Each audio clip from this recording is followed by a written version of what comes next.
Parfois, c'est un énorme ours noir, parfois c'est un homme grand et fort aux cheveux sombres. L'ours est imprévisible, mais l'homme peut être raisonné. Aujourd'hui, parlons de Beorn, le changeur de peau. Beorn était généralement bienveillant et détestait les gobelins et les wargs, mais il était aussi solitaire et se méfiait des voyageurs et des mendiants. Il n'était jamais poli et se mettait facilement en colère. Il n'invitait jamais les gens chez lui et ses rares amis qui vivaient loin ne venaient que 2 par 2 chez lui. De plus, Beorn n'aimait pas trop les nains. Bien que féroce envers ses ennemis, une fois convaincu de la bonne volonté des autres, il était accueillant, généreux et serviable. Il ne mangeait jamais de viande car il pouvait parler avec ses animaux et il l'aidait dans sa vie de tous les jours. Son bosquet était occupé par d'énormes abeilles qui lui faisaient un superbe miel. Le régime alimentaire de Beorn était principalement composé de miel et de crème donc. Une chose qu'il est amusant de noter en première partie est le fait que Beorn puisse changer de peau et vraiment devenir un ours pourrait induire des incohérences avec d'autres histoires des terres du milieu. Alors il serait possible que quand il se transforme, il revêtisse simplement une peau d'ours épaisse qui lui donnerait l'apparence d'un gros ours noir. Mais ce n'est que de la théorie et je préfère croire à la transformation pour ma part. Les origines de Beorn se situent dans un passé lointain et peu connu, et Gandalf lui-même soupçonnait que lui et son peuple étaient originaires des monts brumeux, ou en tout cas des montagnes, jusqu'à ce qu'un jour les orques des montagnes les chassent et déciment ce peuple. Il vivait avec ses chevaux apprivoisés dans une maison en bois entre les monts brumeux et la forêt noire, à l'est du fleuve Anduin dans les terres sauvages. Ici, sur une carte. Beorn a nommé un endroit un peu au nord de chez lui le Carrock et a créé les marches qui menaient de sa base à son sommet plat. Le Carrock est une île sur l'Anduin supérieur qui se dresse comme un pic au sommet plat en plein milieu du lit de la rivière. Un jour, Gandalf l'a vu comme un ours, assis seul au sommet du Carrock, regardant la lune s'enfoncer derrière les monts brumeux, et l'a entendu grogner dans le langage des jours.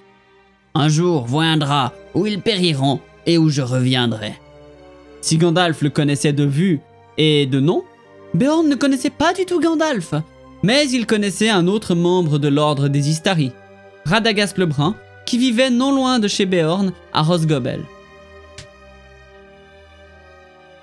Durant la quête qui mena à la reconquête d'Erebor par les nains, Beorn a reçu Gandalf, Bilbon Saquet et les 13 nains que j'ai la flemme de nommer, et a donné à la compagnie de l'aide dans leur quête en leur fournissant poneys et conseils, ainsi que le gîte pour une nuit en tout cas. Lors de la bataille des 5 armées, Beorn est apparu tel un ours géant, a sauvé Thorin des gobelins et a tué leur chef, Bolg. Car oui, comme je l'explique dans mon épisode sur Azog, à l'époque de la bataille des 5 armées, le profanateur est déjà mort et les armées gobelines et wargs sont menées par son fils, Bolg. Après les funérailles royales de Thorin, Beorn a suivi Bilbon, Gandalf et Thranduil sur le chemin du retour vers l'ouest. Beorn accueillit une fois de plus Bilbon, Gandalf et d'autres hommes des bois venus fêter Yule. Yule étant le nom de la fête de la mi-hiver nommée Amanar en Quenya, pas le Yule que l'on connaît nous, qui fête l'entrée dans l'hiver. Il devint finalement un grand chef dans les vallées d'Anduin, et on dit que ses descendants étaient également des changeurs de peau, capables de prendre la forme d'un ours. Son peuple fut connu sous le nom de Beornid, et ils aidèrent à défendre le royaume de Thranduil au nord de la forêt noire. Beorn est probablement mort quelque temps avant le début de la guerre de l'anneau, et son fils, Grimbeorn, dit l'Ancien, lui a succédé. Grimbeorn est devenu un grand seigneur à part entière, comme son père. Il était le chef des Beornides et habitait dans les mêmes régions des vallées d'Anduin. À son époque, le Haut-Col et le gué de Carrock étaient tenus ouverts et aucun orc ou warg n'osait entrer sur ces terres. Ils étaient d'ailleurs connus comme les meilleurs pâtissiers du Nord selon Glóin, et ils étaient des gens sûrs, quoique leur péage fût élevé et qu'ils n'aiment que très peu les nains comme le Beorn de jadis. Voilà qui clôt ce court épisode sur Beorn le changeur de peau. S'il vous a plu, laissez un like et abonnez-vous, on est bientôt 6000, alors pour moi c'est immense, vous imaginez même pas. Sinon, voici mon programme de live Twitch de la semaine.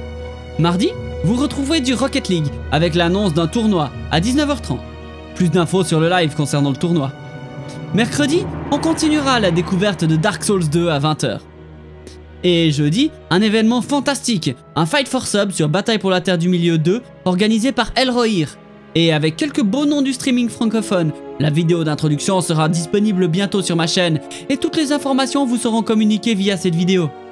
Vous pourrez venir me soutenir lors de cet événement incroyable.